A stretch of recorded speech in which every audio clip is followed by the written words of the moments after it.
kembangkan di sini sesuai dengan rapot mutu kita, Pak, yaitu pembelajarannya aktif, interaktif. Sehingga poin utama yang akan saya lakukan adalah memberikan peran kepada siswa dalam pembelajaran, baik itu yang pribadi maupun berkelompok. Kemudian yang kedua, memberi stimulasi pertanyaan-pertanyaan pemantik yang dapat membuat siswa penasaran atau meningkatkan keingintahuannya tentang foto. Dan yang ketiga, memunculkan atau menumbuhkan diskusi kelompok yang interaktif dalam pembelajaran. Ya, dari apa yang menjadi pengembangan akan dicapai, kira-kira strategi pembelajarannya menurut ini. Strategi pembelajaran yang akan saya lakukan untuk melaksanakan pembelajaran interaktif, yang pertama kegiatannya secara kooperatif, metode pembelajarannya saintifik, sehingga siswa itu dikelompokkan berdasarkan asesmen awal yang sudah saya buat. Di dalam kelompok yang homogen ada siswa yang memang kemampuannya tinggi, sedang, dan rendah. Di dalam itu siswa ada komunikasi interaktif antar sesamanya, antar siswanya. Yang belum tahu mengajarkan yang sudah tahu, dan tidak ada kesenjangan dalam kelompok. Kita dengan strategi yang mau Ibu kembangkan nanti, kira-kira tujuan pembelajarannya akan tercapai. Insya Allah tercapai, Pak. Tercapai. Oke, terima kasih mudah-mudahan. Dan kita coba nanti lihat di lapangannya, pasang observasi dibutuhkan ya. Ya, Pak. Oke, terima kasih. Bu Lisna.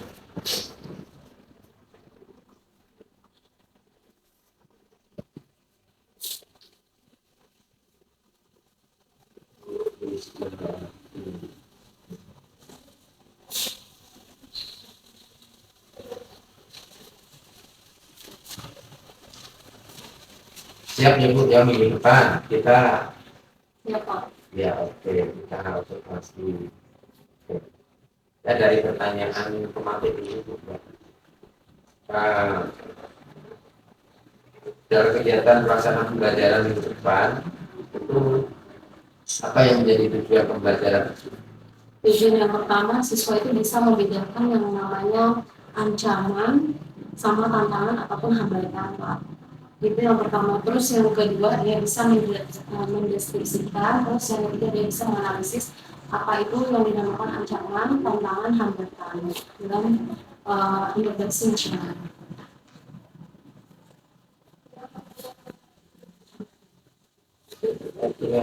Tujuan pembelajaran tersebut, kira-kira area seperti apa yang akan Ibu kembangkan sehingga nanti tujuan pembelajarannya itu bisa tercapai. Area yang saya kembangkan ya di situ yang saya perhatikan yang pertama, saya pada saat mau survei ini saya lebih kepada redaksi, Pak. Meredaksi di kegiatan itu bersama siswa. Jadi di situ juga saya bisa tahu yang mana siswa saya yang sudah memahami, yang belum, dan yang masih ada di tengah-tengah. Baik, pemahaman konsep atau Pemahaman terhadap materi. jadi pemahaman konsepnya ya? Iya, Pak. Kemudian untuk praktiknya juga. Praktiknya nanti kita bisa lihat video. Kalau misalnya karena saya berhalangan dengan laptop, mungkin nanti siswa saya menggunakan handphone mereka. Nanti saya share link YouTube-nya ke mereka. Mereka bisa melihat dan analisis berdasarkan dengan dibentuk kelompok-kelompok itu, Pak. Jadi saya kelompokkan siswa, saya berikan kebebasan ke siswanya itu. Nanti mereka bisa membentuk kelompok siapa saja yang jadi kelompok mereka yang terdiri dari 4 orang. Jadi nanti mereka diskusi. Dengan pengembangan melalui referensi, kemudian terkait dengan pengetahuan kompetensi yang ada keterampilan, itu nanti akan menuju tujuan pembelajaran yang kita ikut akan kira-kira ya. Kemudian dalam rangka untuk mencapai tujuan pembelajaran itu, apa yang dikembangkan nanti sebagai strategi pembelajarannya? Apa mau wawancara, apa mau ceramah, atau apa? Ya mungkin nanti yang pertama saya akan kayak ceramah sedikit ya Pak ya. Karena kalau siswa langsung saya kasih ini materinya gitu kayaknya kurang sampai ya Pak. Yang pertama saya akan kasih stimulus dulu ke mereka. Baru setelah saya kasih metode dengan metode ceramah, mereka akan sedikit menangkap. Baru saya kasih pokok permasalahan kasusnya, masalahnya melalui link YouTube dan mereka baru diskusi kelompok. Baru nanti ketemu hasilnya tujuan pembelajaran saya soalnya nanti kontak Pak. Ada sesuatu lagi nih. Ya.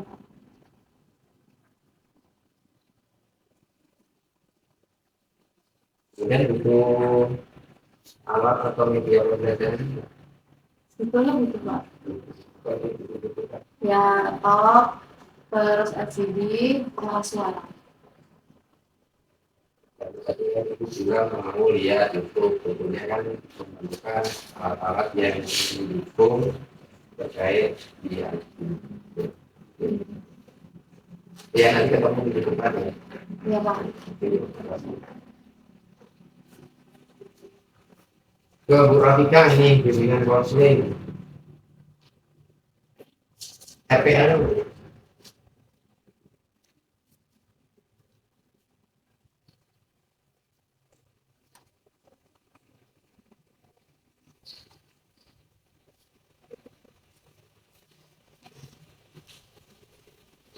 PR, rencana pelaksanaan layanan. Bu Rafika mau kelas berapa nih? Ambil di kelas 10 dulu Pak penjelasannya.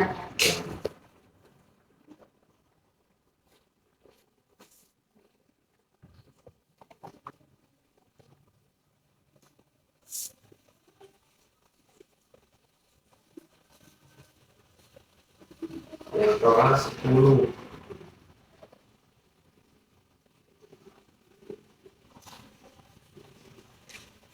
Ibu kira-kira untuk yang kelas 10 ini akan memberikan layanan secara pribadi, kelompok, atau pasikal? Saya akan masuk ke dalam kelas dulu Pak, karena saya akan menjelaskan kepada siswa terlebih dahulu mengenai fungsi dari bimbingan konseling itu apa, tujuannya apa, nanti baru saya melakukan seperti bimbingan pribadi, konseling kelompok, dan bimbingan kelompok. Jadi Ibu masih mau melakukan ini ya? SDK-nya dulu Pak, pribadi konseling dan hasilnya. Ya, pokoknya nanti mau di karirnya Di bimbingan atau di bimbingan apa? bimbingan kelompok. Ya, ininya titik dari bimbingan itu mau kemana? Nanti tujuannya untuk mengetahui mata pribadi siswa dengan diarahkan apa bimbingan pribadi.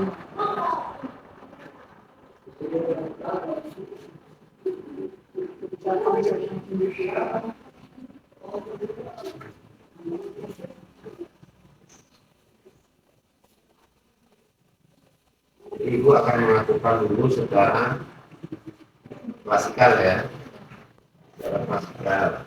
Kemudian nanti dilanjutkan dengan melalui bimbingan kelompok atau bimbingan mandiri atau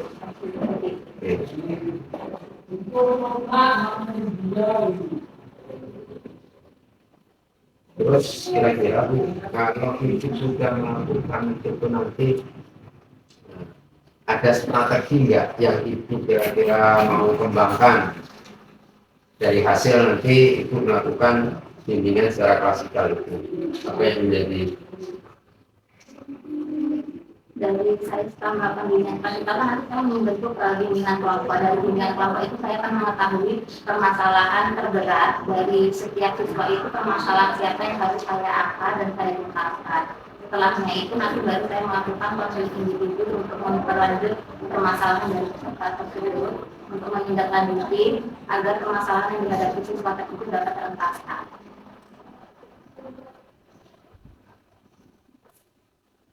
Kira-kira berapa apa namanya minggu? Kalau untuk bimbingan kelompok kan pesertanya itu terdiri dari 8 sampai 12 anak, Pak. Jadi mungkin dalam satu hari itu hanya bisa menyelesaikan satu permasalahan peserta didik. Berarti membutuhkan waktu beberapa kali untuk menyelesaikan dari permasalahan peserta didik. Yang misalnya dari hari ini ada 8 peserta didik di pertemuan pertama, jadi bisa melakukan 8 kali pertemuan untuk menentukan satu permasalahan. Kemudian kira-kira dari RPL yang sudah apa namanya susun, kemudian di dalam rangka untuk mencapai tujuan konseling itu sendiri, itu kira-kira strateginya apa yang mau dikembangkan? Strategi yang pertama saya melakukan kesepakatan dulu dari setiap tadi itu, Pak.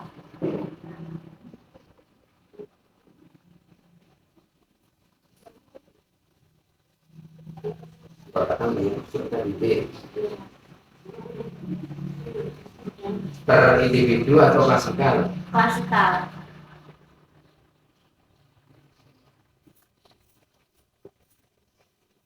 Baru setelah itu untuk pelaksanaannya.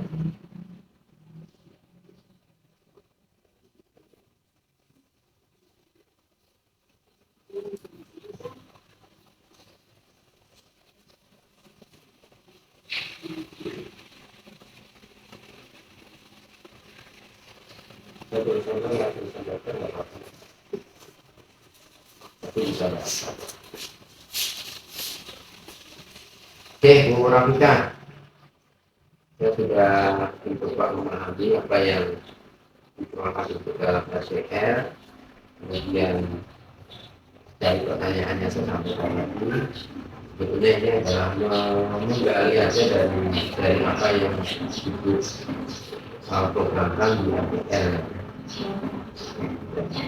Kita ketemu nanti minggu depan seperti apa terkait dengan pelayanan konseling yang dilakukan oleh ibu secara klasikal, yang kemudian dari klasikal itu terjadi kesepakatan dan dilanjutkan nanti dengan bimbingan secara kelompok dan bisa memungkinkan juga nanti ke bimbingan ke pribadi.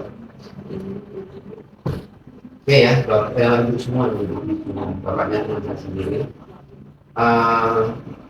Kita sepakati minggu depan kita ketemu untuk melakukan observasi di kelas untuk Bapak Ibu Motor, kemudian Bu Rafika di dunia konseling ya nanti mungkin bisa di kelas juga mungkin nanti di ruang konseling. Mungkin itu semangat, kita ketemu lagi nanti minggu depan ya. Minggu depan itu hari Senin tanggal 15 ya? 12 Maret ya. Terima kasih. Bapak Ibu silakan bisa kembali ke ini. Kita tindak lanjuti. Oke.